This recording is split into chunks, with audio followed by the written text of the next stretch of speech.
She raised her glass, smiled at the room, and said, "At least I'm not a divorced nanny." The laughter hit harder than the words. Everyone, my parents, her friends, even some of mine, laughed like it was just a joke, like I hadn't just been gutted in front of 50 people. I was frozen, not because I couldn't speak, but because if I did, I knew I'd cry, and I refused to let her have that. I looked over at my son. He was sitting beside my mother, confused, too young to understand, but old enough to feel something was wrong. Then Eli stood up, my sister's fiancé, the man she was going to marry in 2 weeks. He didn't look angry. He looked like he had finally made a decision. He walked over to me, took my hand in his, and said something that shut the whole room up. "She's the reason I'm alive today." Gasps. Silence. Then he walked out, but not before dropping her engagement ring on the table. And my sister?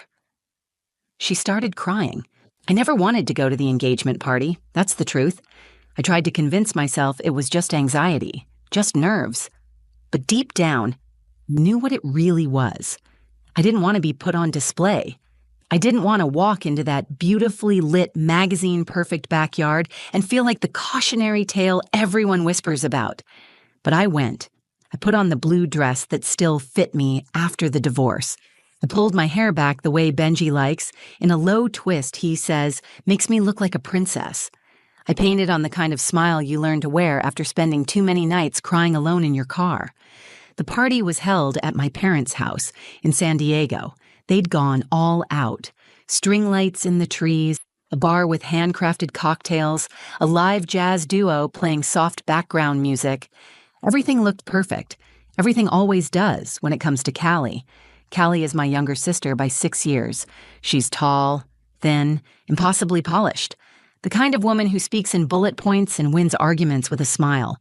She's also the kind of person who knows how to cut you with a compliment. And I've been bleeding from those cuts for years. My parents had always made room for her brilliance. She was valedictorian, a college graduate at 21, and vice president of marketing by 28.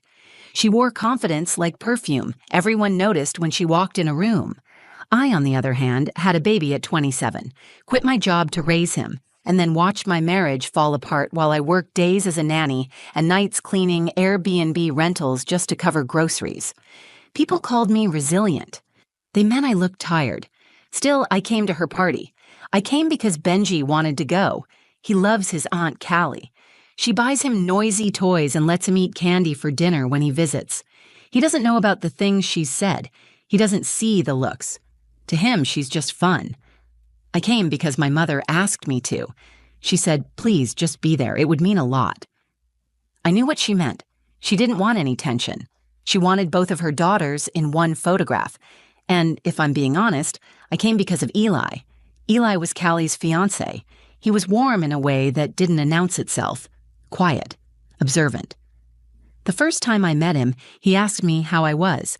And when I said, fine, he waited, like he knew I wasn't. No one ever does that. There had been a moment, a year ago, before he and Callie got serious. We were at a family barbecue, standing alone in the kitchen while everyone else was outside. He asked me how I was doing after the divorce. I said, I don't know how to start over. He looked me in the eyes and said, you already did. That was it. One sentence. But I thought about it for days. Then he started dating Callie, and I buried that feeling. Deep. At the party, I stood near the back. I kept my hands on Benji's shoulders as he watched the musicians. I watched people flit around with their drinks, trading success stories and vacation plans. I stayed quiet. I smiled. I let myself fade into the edges. When Callie walked out with Eli to make their toast, she was radiant. She wore a white cocktail dress that probably cost more than my month's rent. She took the mic with ease, laughing, thanking everyone, saying she couldn't believe how lucky she was to be marrying such a perfect man. And then she looked at me. It was only for a second, but I felt it, that flicker of mischief. I knew something was coming. I just didn't know it would be that cruel. Some of us took different paths, she said. I climbed the ladder, and Nora, well, she became a divorced nanny, but hey, at least I'm not both. The crowd laughed, loudly, naturally, the way people do when they think a joke is harmless. But it wasn't harmless. It was a knife, and she twisted it with a smile. My mother looked horrified. My father raised his eyebrows but said nothing.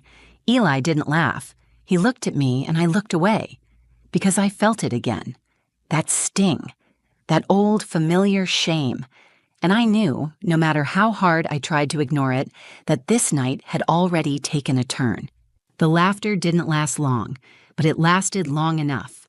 Long enough for my son to look up at me with wide, uncertain eyes. Long enough for my mother to shift in her seat and pretend to sip her wine. Long enough for Callie to bask in the moment she had created, my humiliation delivered with charm, masked as wit. I stood still, trying to keep the heat in my face from rising to my eyes. I focused on Benji. His innocence was my anchor. He reached up and held my hand, maybe sensing the silence around us had changed. "Why did they laugh, Mama?" he asked. I squeezed his hand and smiled down at him, because sometimes grown-ups forget to be kind. Callie continued her toast, completely unbothered. She thanked our parents, she made a joke about Eli leaving his socks around the house, and she ended with a glowing tribute to their future together. Everyone clapped, people raised glasses. Someone shouted, "To the bride!" I didn't move, I couldn't. My father avoided my gaze. That told me everything. He loved Callie's ambition. He loved that she made him look good. When I dropped out of grad school to raise Benji full-time, he stopped asking me about my plans. Eli stood beside her, stiff, eyes not on the crowd but on me. I noticed the way his jaw clenched when Callie said my name, the way his hand left hers after she made the joke. He didn't laugh. He didn't smile. He just stood there like he was watching a train crash in slow motion. I didn't expect him to defend me. This was her party, her stage, her moment. But a part of me wanted someone to say something, to acknowledge that I had just been made a punchline. My brother, Micah, walked up to me a few minutes later. He's younger than me, but he's always been protective. He leaned in and whispered, "You okay?" I nodded. He glanced toward the head table and said, "She's always been like this. You know that." I nodded again because I did know. This wasn't new. Callie had spent her life making me the comparison she used to feel better about herself. She didn't hate me. She didn't love me either. I was just a mirror she used to keep her reflection clean. Micah sighed. "If it makes you feel better, she's losing points with Eli, fast." I looked at him. "What do you mean?" "He hasn't taken his eyes off you since the toast." I didn't know how to respond to that. I didn't want to. I didn't want to believe that any part of Eli's gaze could be about anything more than sympathy. I didn't want to hope for something I couldn't afford to want, but I felt it too. That quiet tension humming in the space between us. I watched Eli from the corner of my eye. He whispered something to Callie. She smiled, nodded, and turned back to her friends. Eli didn't sit back down. Instead, he stepped away from the head table and started moving toward me. My stomach dropped. He walked past guests, through clusters of laughter and clinking glasses, and stopped in front of me like he had rehearsed it. "You okay?" he asked, voice low, eyes searching mine. I wanted to lie. I wanted to say yes, but I didn't. "No," I said. His face softened. "I'm sorry she did that." "She's your fiancé," I said. He didn't answer right away. Then he said, "That doesn't mean I agree with her." We stood there for a beat, the noise of the party muffled by whatever passed between us. It wasn't romantic. It wasn't nostalgic. It was something more dangerous, truthful. "You shouldn't have come," he said. "I didn't want to," I admitted, but I thought maybe this time would be different. He nodded like he understood something deeper than I was willing to say. Callie called out to him from across the patio, her voice sugary and light. "Eli, baby, come take photos." He looked over, then back at me. "I'll be right there." I watched him walk away, but something in me had shifted. Something about the way he looked at me, the way he didn't laugh, the way he stood between me and her words. It stirred a part of me I thought I had buried. I didn't know what was coming next, but I could feel it building. The air had changed. The night wasn't over, not even close. The rest of the party blurred around me. People moved on from the toast like it had never happened. They filled their glasses, posed for pictures, and laughed at stories I wasn't part of. But something had cracked under the surface, and I could feel it widening. I didn't eat. I didn't drink.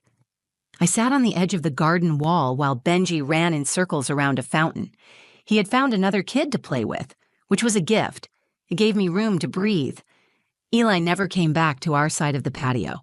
I watched him standing beside Callie in the photo line, his hand loose in hers, his smile strained. She kept fixing her hair, tilting her head toward him, adjusting his jacket like a stylist instead of a fiancé. He looked like a man being posed for a life he wasn't sure he wanted anymore. Every time our eyes met, I looked away. Not out of guilt, but confusion. What was I supposed to do with whatever was happening between us? What did it mean that he had come to me after the toast, that he had stood in front of me like a shield? I had spent years silencing my instincts to keep the peace. I stayed quiet in my marriage when I should have spoken up. I kept things inside because I thought that made me strong, but I was tired of strength being measured by how much I could endure without breaking. So I stood up. I walked to the edge of the patio and took one slow breath, then another. I didn't plan to say anything. I didn't plan anything at all, but I found myself walking toward Eli. He saw me first. He stepped out of the photo line before I reached him. Callie looked confused, then annoyed. She followed his gaze and saw me walking up. I stopped a few feet away, not wanting to cause a scene, but needing clarity. "I don't want this to be a thing," I said. "Whatever you're feeling, whatever that was earlier, I don't want it to become some kind of fallout you'll regret tomorrow." He looked at me like he was studying the truth behind my eyes. "I won't regret it." I swallowed hard. "She's your future. You're building a life together." "No," he said. "She's building an image. I've just been standing in the frame." That hit harder than I expected. "She loves you in her way," I said.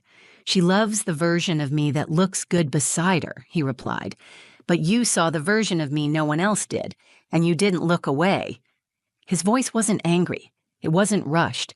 It was quiet and steady, the way a person sounds when they've made peace with a decision long before they say it out loud.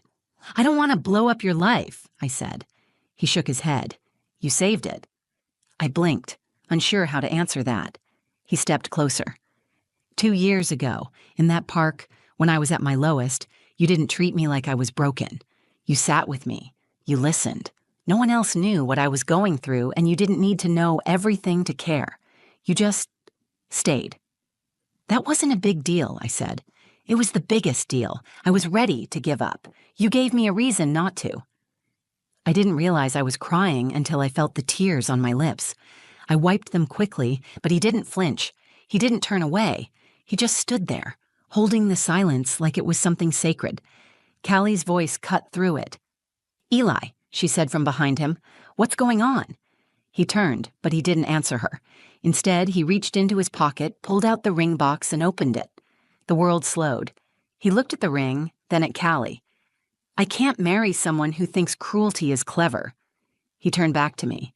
"I'm sorry it took me this long." Then he closed the box, walked over to the table, and placed it down. Callie stood frozen. Her eyes welled up, but no words came out. I had never seen her speechless before. It was like the oxygen had been sucked out of her lungs. I didn't say anything. I didn't gloat. I didn't move. Eli gave me one last look, one that said everything and promised nothing, and walked out the front gate.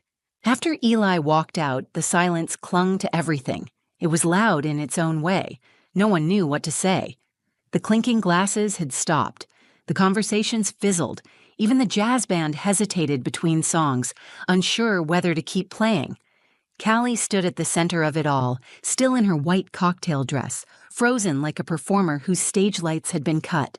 Her hand hung in the air where Eli's had just been. Her mouth opened, but nothing came out.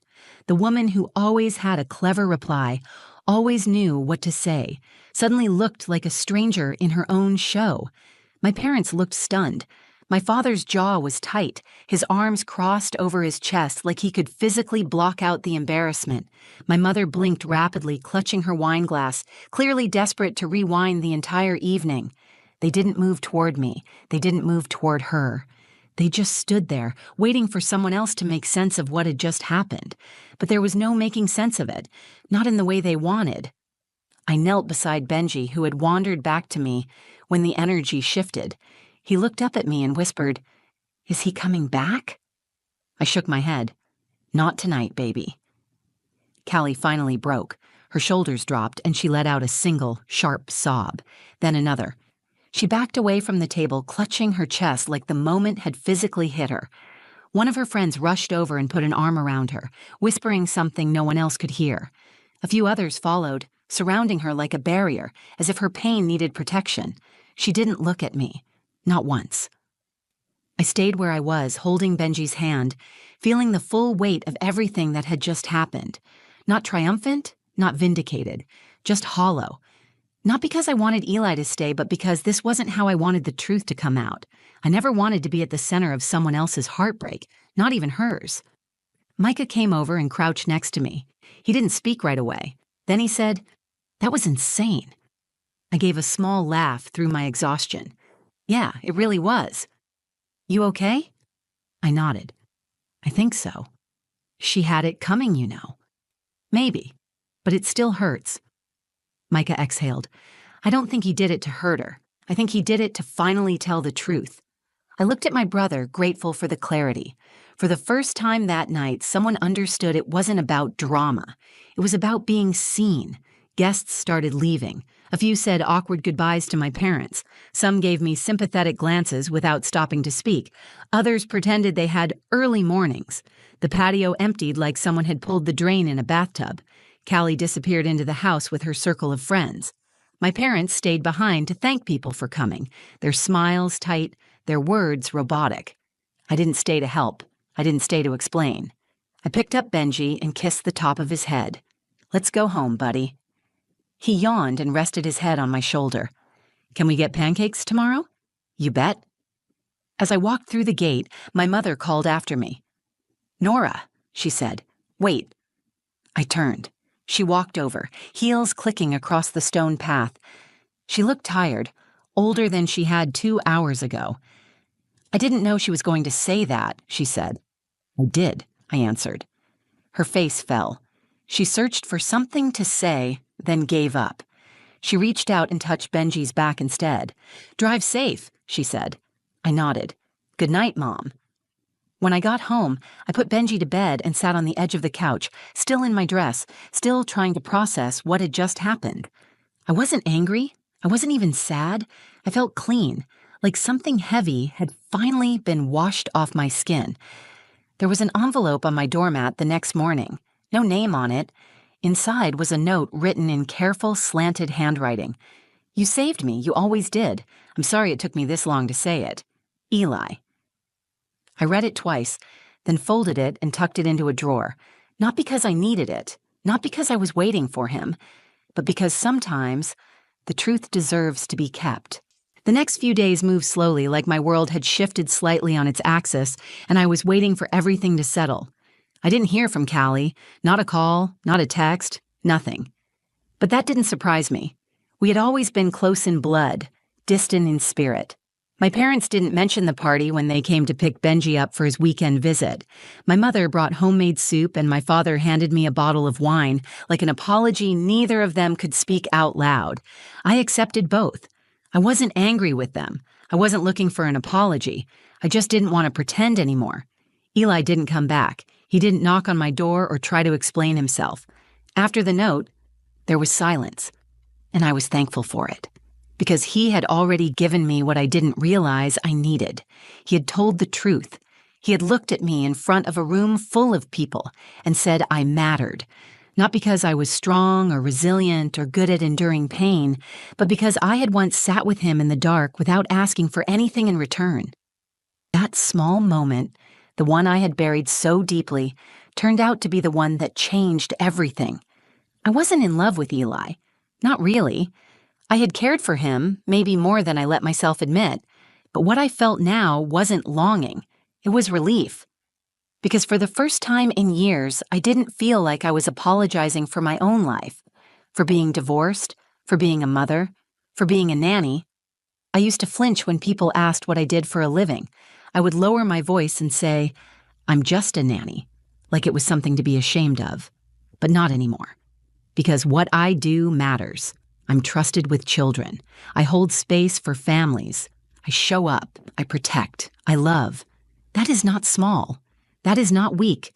And if someone wants to make a joke at my expense, they're not laughing because I've failed. They're laughing because they can't see the strength it takes to rebuild a life alone. Callie still hasn't spoken to me. She's grieving in her own way, and maybe she doesn't know how to be vulnerable without dressing it up in sarcasm. I don't hate her. I don't even wish her pain. I just wish she understood that loving someone doesn't mean making them feel small to lift yourself up. Micah called me the following week. "You good?" he asked. "I'm getting there," I said. "Callie's been locked in her apartment. Mom keeps dropping off food." "She'll be okay." "She will," he said. Then, "You know, you were the only one who didn't flinch when she said that joke?" "I flinched," I said. "I just didn't let her see it." He paused. "You looked like a damn superhero." I laughed at that, not because I felt heroic, but because it was the first time I had heard someone describe me that way, and in that moment it felt true. Benji and I went out for pancakes the following Sunday. It's our new tradition. He likes extra whipped cream. I like watching him enjoy something without thinking about bills or work or what anyone thinks of me. While we were eating, he looked up and said, "Mama, are you happy?" I didn't rush to answer. I took a breath and said, "I think I'm learning how to be." That was the truth. Not every story ends in romance. Not every betrayal gets justice. But some stories end with clarity, with stillness, with the simple, quiet realization that you are finally standing in your own life and you're no longer afraid of it.